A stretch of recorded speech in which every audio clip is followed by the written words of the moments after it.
Tropa Kochi! Welcome to my channel. And for today's video, ay gusto ko lang ipakita sa inyo kung gaano kalaki ang tagyawat ko. Charot lang. For today's video, yung ibibigay ko na nga sa inyo, paano ko nga ba pinlano ang aking kasal, ano nga ba yung mga dapat consider pag ikaw ay kakasal na. Syempre, alam ko na kaya ka nandito ay dahil malapit ka na ikasal. So, congratulations sa iyo. So, feeling ko kasi kailangan kong i-share to kasi isa ako sa mga taong walang kaalam-alam paano magsisimula, paano planuhin ang isang kasal. So, alam ko lang ikakasal ako pero hindi ko alam paano na nga ba. So, bago tayo mag-start, don't forget to subscribe and pakiclick po yung bell button na katabi niyan para ma-notify ka every time na mag-upload ako ng new video. And don't forget to like and share. So, without further ado, let's get started.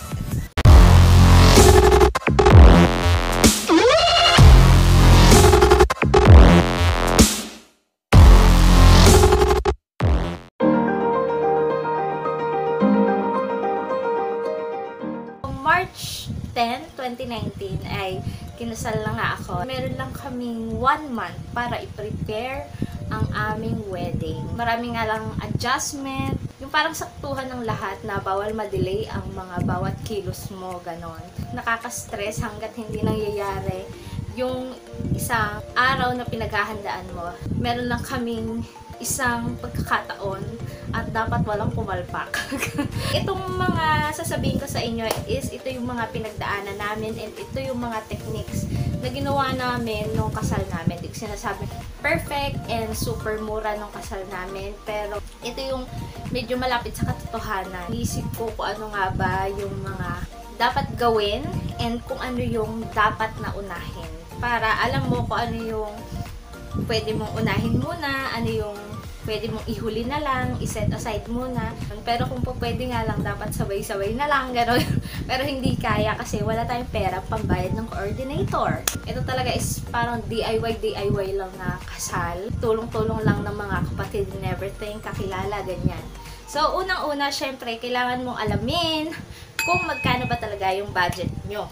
Yung budget nyo kasi yung magdi-distinguish anong klaseng kasal ba ang magaganap. Syempre, paano kung 50,000 lang? Syempre, simpleng kasal lang yon. Kung medyo bongga ka, mga kalahating milyon, ganon. And dun sa budget na yon, dun mo rin malalaman kung anong level ng supplier yung kailangan mong hanapin. Kuwari, sa photo and video, kaya mo ba yung nice print? Ganyan, yung mga 100,000 na photographer. Pag hindi naman, syempre sa mga local lang tayo titingin. Or kung medyo malaking pera mo, sa Araneta ka ikasal, ganon. Gusto mo yun?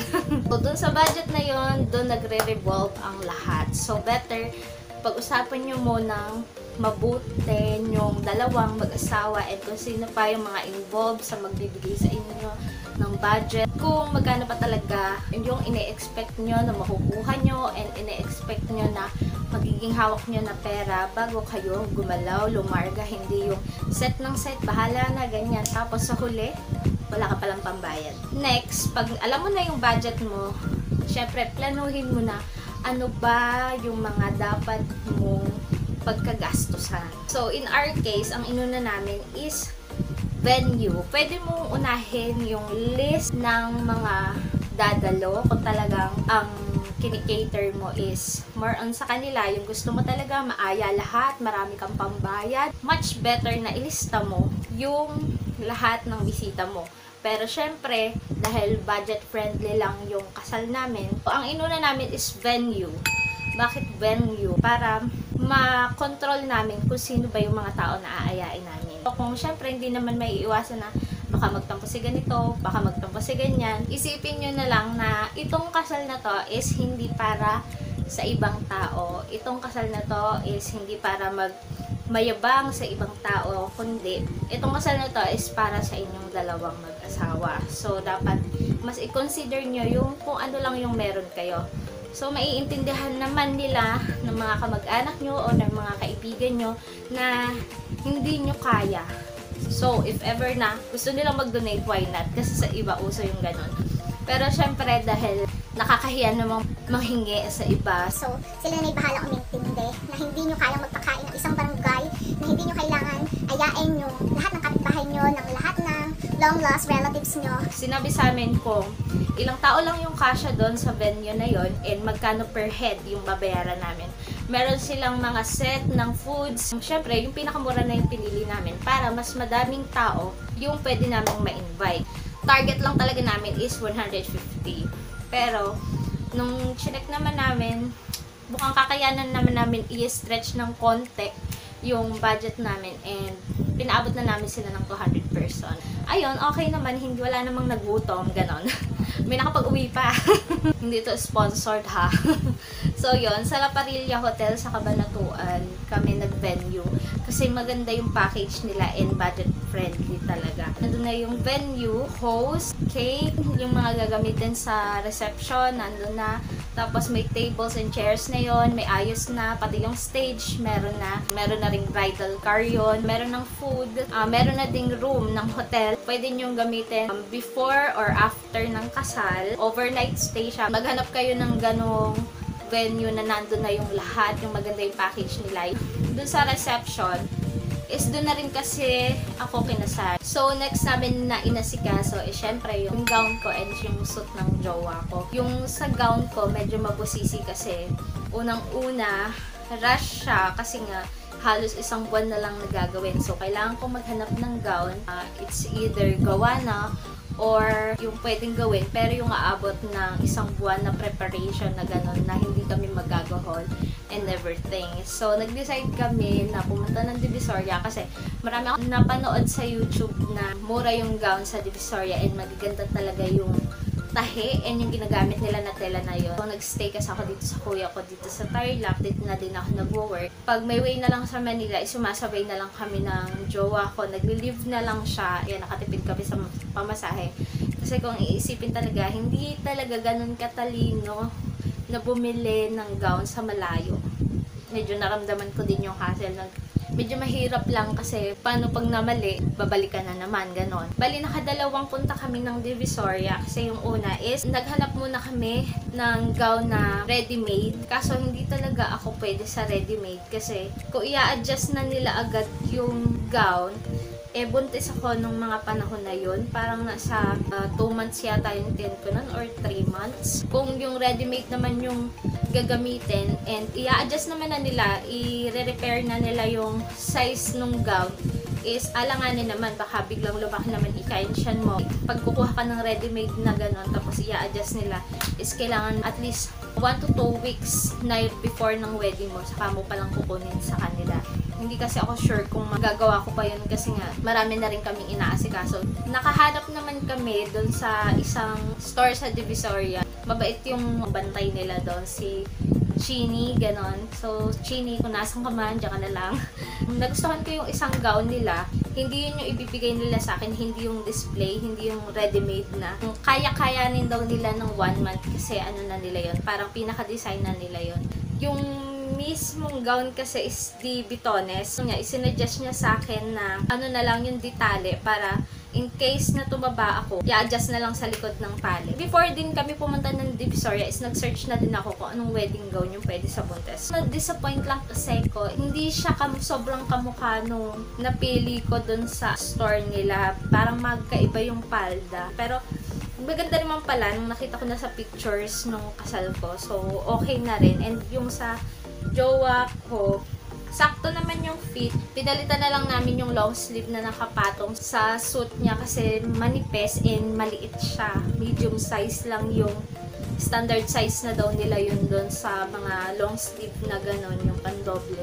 Ang ginawa na lang namin, bumili na lang yung asawa ko sa mall ng long sleeve. Yun na lang yung ginamit niya kasi maliit talaga, hindi talaga kayang ipilit yung ano man, nasisikipan na siya dito and parang putot dito, ganon. Doon sa kulay ng suit kasi ang pinili namin is off-white. Ngayon, hindi kami na-inform na yung Armani daw is wala naman daw off-white na kulay. And yun, nagulat na lang kami na nung dumating doon is super white talaga siya na parang pang security guard na kulay. Pero okay na lang din. Yun lang, na-disappoint na kami na hindi kami in-inform nung tinatahin na wala palang off-white na.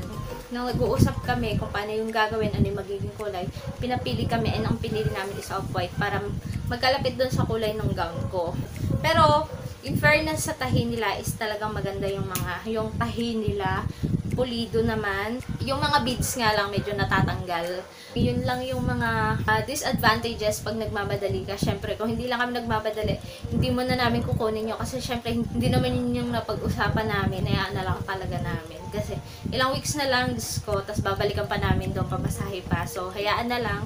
Maganda naman yung tahi. Kulay lang naman. Hindi na siguro masyadong ano yun. So, nag-decide kami na ang pasuot na lang sa abay since nauuso naman na yung mga infinity dress na nabibili sa online. Yung size niya yung pwede na sa lahat, yung stretchable siya, ganon. Tapos multi-purpose siya. Yun na lang yung pinili ko para sila na yung mamimili anong design yung gusto nila. Kasi ayoko naman yung pare-parehas sila ng design. Isa pang advantage ng pag bibili ka ng mga multi-purpose na ganun. Kasi sa amin, yung mga abay kasi namin is malalayo yung bahay sa amin. Siguro mga 1 hour, mga 2 hours, ganyan yung layo sa amin. Kesa susukatan pa sila, papupuntahin namin sila sa isang mananahe, tapos mamamasahe sila, babalik sila. Ang ending, hindi pa kasya sa kanila, kailangan pa ulit i-repair. So, matrabaho.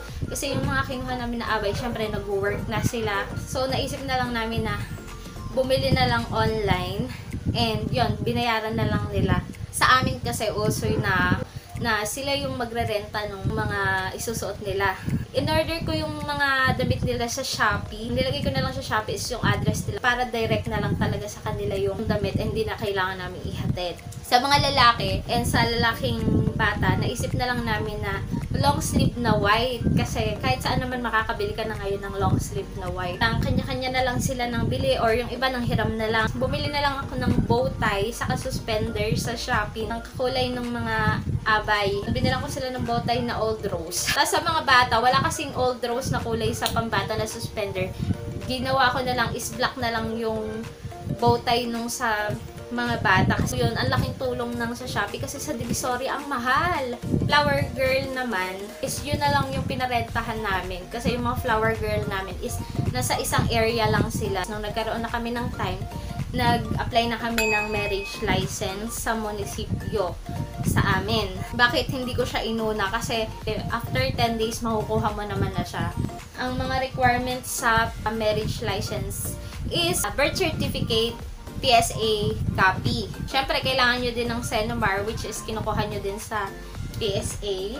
24 years old below, kailangan ng presence ng parent. Ako kasi is 25 na, tapos yung jowa ko is 24 pa lang. Kailangan daw ng presence ng parent niya kasi yung parent niya kasi, ito kasi kami nag-apply sa papayan ng marriage license. Ang ginawa na lang, binigyan kami ng sulat, tapos dinala sa Gimba, tapos yung sulat na yon kailangan tatakan ng Gimba, tapos doon pipirma yung parents niya, tapos dinala na lang dito. Tapos, kailangan din ng sedula. And kailangan niya din umattend ng seminar, ganon. Tapos, ang mga nagastos namin doon, siguro naka 600 din ako, 500 to 600. Mag-ready na lang kayo ng pera pag inaayos niyo yung mga requirements niyo. Sa photo and video naman, syempre kailangan din naman yan. So, nag-prenup kami. Actually, hindi ko na iniisip kasi nung una talaga na mag-prenup pa kami kasi ang mahal. And sa tingin ko, hindi siya super kailangan sa pagpapakasal yung prenup. Medyo cute lang siyang tingnan na mararanasan nyo yun. Pero kung super on na budget kayo, hindi ko sinasuggest na mag-prenup kayo. Kung gagamitin nyo yung picture doon sa invitation nyo, pwedeng magpa-studio na lang kayo. Depende sa inyo kung ilan yung picture na gusto nyo ilagay sa invitation nyo. Kasi yung prenup namin is parang libre-libre na lang gano'n. Ang pinakamahalaga lang naman kasi is makover yung mismong kasal nyo. Yung photos and videos sa kasal nyo. Pero okay lang din pag kung may budget kayo na maranasan nyo yung mga ganong bagay. Kasi, syempre, memories pa rin yun. Once in your life, is naranasan yung magpaka-artista. Ganyan. Next is invitation. So, itong invitation na to, medyo nagdalawang isip din ako kung paano yung gagawin ko. Kasi, sa totoo lang naman, hindi naman na talaga super halaga yung invitation. Mas okay pa nga ngayon yung mga digital na mga invitation, tapos isend mo na lang sa Facebook kasi lalo kung buntis ka, ang hirap pagbiyahe, tapos iisa-isahin mo lahat no, nang iimbitahin mo, tapos bibigyan mo lang sila ng invitation. Pero syempre sa mga ninong-ninang, so yung iba hindi nagpupunta pag walang invitation. So yun, pin-priority ko lang yung invitation para sa mga ninong and ninang. Sa mga secondary sponsor ko, wala naman akong binigyan ng ano, kasi mga barkada ko lang yun. Sinenda na lang namin sila through FB. So nagpagawa lang ako mga 50 pieces para lang talaga sa mga ninong-ninong yung mga invitation. Kasi yung invitation naman talaga is, sino ba nagtatabi ng invitation?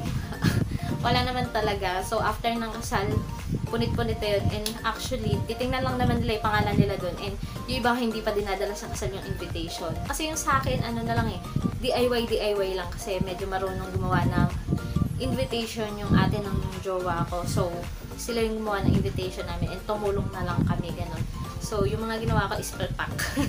Sa giveaway, dito nag-isip-isip ako na wag na din magbigay ng giveaway kasi may napanood ako na video sa YouTube na hindi naman din talaga mahalaga na ngayon yung giveaway. Pangapan display na maliliit na ganon. Hindi naman talaga nila tinatabi, yung iba tinatapon, yung iba iniiwat sa venue, ganon. Sa mga ninong-ninang na lang, nagpagawa na lang ako ng ng couple na cupcake. So, mahalaga din yung photo booth. Yun na yung pinaka remembrance nila sa iyong kasal. Syempre, kailangan mo ng ring. Pinako gold na talaga yung pinili ko na wedding ring namin. So, sa online na lang ako nag-search and may nakita naman ako na legit na nagtitinda ng mga wedding ring. Lily & Co. yung pag-alan. Tapos, syempre, kailangan mo ng florist. Hindi na ako kumuha ng florist na yung mag-aayos sa aisle, na yung mga fresh na flowers kasi ang mahal talaga. Doon sa venue talaga is mga fake flowers lang, mga paper na flowers lang yung ginamit doon. Ang pinagawa ko na lang is syempre yung bouquet ko, yung mga palagay sa dibdib ng mga ninong-ninang, sa mga abay, ganon. Kumuha na lang ako sa internet ng design and nagaya naman niya. Medyo disappointed lang ako doon sa aking bouquet kasi yung bouquet ko is, yung picture na binigay ko sa kanya is may mga bato-bato. Hindi niya nilagyan ng bato. Tapos lumating sa akin, alang bato? Parang white lang na may ribbon, gano'n. Di sana hindi na lang yung pinili ko. Pero all in all, maganda yung pagkagawa niya dun sa flowers ng flower girl, gano'n. And super mura ko lang nakuha yun, gano'n. And kasi nagtanong ako sa iba, mga nasa 10,000 yung mga florist nila. And yun, nakuha ko lang ng 4,000. Mas mahalaga din na sa mismong kasal mo is meron kang coordinator. Or, sa akin kasi kapatid ko lang yung nag-coordinate ng everything. Sa kanila ko inihabilin sa music, sa mga pagpapirma, yung mga kailangang ibigay sa mga ninong-ninang, ganun. Kasi sa mismong kasal mo, hindi mo na maaasikaso yun, na utos ka na, hoy, ibigay mo sa kanyang ganito. Mahalaga na gumawa ka ng isang program, tapos ibigay mo sa isang tao kung ano yung gagawin niya. Yung pag-aayos ng pila ng mga bata kasi hindi alam ng mga ninong and ninang yun. So, sa mga simpleng ganun, minsan doon nagkakagulo. Kaya kailangan may coordinator ka talaga sa mismong kasal mo. So, all in all, sana may napulot kayo dito. Next time, gusto kong pag-usapan natin yung budgeting. Paano nga ba ako nag-budget sa kasal? Gusto ko lang magbigay ng konting advice sa mga ikakasal ngayon. Huwag kang magpakasal dahil kailangan, huwag kang magpakasal dahil kaya mo, huwag kang magpakasal dahil mahal mo lang. Huwag kang magpakasal dahil nabuntis ka lang. Magpakasal ka kasi syempre gusto nyong dalawa and handa kayo sa mga bagay na haharapin nyo ng magkasama. Dapat handa ka sa mga bagay na alam mong hindi niya kayang gawin, handa ka sa mga bagay na kaya niyang gawin.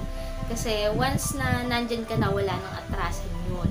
Kasi hindi ibig sabihin na mahal mo yung isang tao is tanggap mo, maaaring gusto mo siya sa ngayon kasi magaganda lang yung pinapakita niya, pero kaya mo pa rin ba siyang mahalin pag nakita mo na yung ugali niya, pag nakita mong tamad siya, kaya mo bang bahalin yung mga bagay na ayaw mo sa kanya? Parang yung pagpapakasal kasi is pagtanggap nyo sa isa't isa. Pero sa tingin ko kasi ang kasal is parang paghahanda sa panibagong yugto ng buhay nyo. Para sa mga kabataan dyan na magpapakasal dahil nabuntis lang. No, magpakasal ka dahil handa ka na, hindi ka na aasa sa magulang mo na sila yung sasagot ng kasal mo. Wag ganun. Maging mature tayo. Ang pag-aasawa ay isang bagay na kailangan matured ka na. Ibig sabihin, mag-aasawa ka kasi kaya mo na siyang buhayin. Kaya mo nang umintindi ng tao. Kaya mo na yung sarili mo. Kaya ka magpapakasal. Hindi yung magpapakasal ka dahil nabuntis ko po, ganyan. Tapos, yung nanay at tatay niya yung magsasuffer. Hindi naman kailangan palagi na sa pagpapakasal is lalaki lang yung gagastos. Oo nga, lalaki nga lahat yung pinagastos mo sa kasal nyo. Pero, saan kumuha yung lalaki ng igagastos sa'yo? Siyempre, ikaw demand ka ng demand. Gusto ko ng magandang kasal. Gusto ko ng ganito, ganyan sa kasal ko. Ito namang jowa mo dahil mahal na mahal ka. Gustong masuportahan lahat ng gusto mo kasi isang beses ka lang naman ikakasal pero inutang niya lang pala. So, after ng kasal nyo, yung utang niya, nung binata siya, magiging utang nyo na pag magkasama na kayo. So, maging mature ka din na intindihin mo yung mga bagay na kung ano lang yung kakayahan ng mapapangasawa mo. Kasi, bago kayo ikasal, parang kasal na rin kayo eh. Parang mag-asawa na rin kayo bago kayo ikasal. Kasi, kailangan mo na rin intindihin yung magiging future nyo. Pagkayari ba namin ikasal, kailangan na namin magpundar. So, kailangan maging matalino ka na. Hindi lahat ng perang inaipon ng jowa mo ay dadalhin nyo lang lahat doon sa isang araw na yon. So, huwag kang demand ng demand. Tumulong ka din naman. Siyempre, isa na rin sa dahilan ng pagpapakasal namin is si anak. Pero, talagang nandun na kami sa point na magpapakasal talaga kami. Yun nga lang, medyo pinaaga lang namin ng very light para na lang din makatipid-tipid kami, ganon. Pero, at the end of the day, nandun na kami sa point na may pera na kami na pampakasal talaga, yung date na lang yung hinihintay namin na dumating, ganon. Kaso, eto na nga si anak, so, igaw na natin to. Isa naman tayo pa yung magastusan sa susunod kasi syempre, medyo mabusisi din naman pag pinapalitan yung pangalan ng anak namin. So, paglabas niya, legal na agad siya, ganun. So, hindi kami basta-basta nagpakasal mga beshi. Mahaba-habang panahon namin itong pinagplanuhan and everything. Matagal na namin pinag-usapan. 8 years na kami, Diyos ko. And ilang taon na rin naman kami nagsasama. Kaya alam na namin ang hiningat utot ng bawat isa, ganon. So, yun lang. Sana may natutunan kayo sa video na ito. And also, don't forget to subscribe, like, and share. Thank you for watching and God bless. Bye-bye! Sanay na wala ka, di pa rin ako sanay na wala ka, di pa rin ako sanay.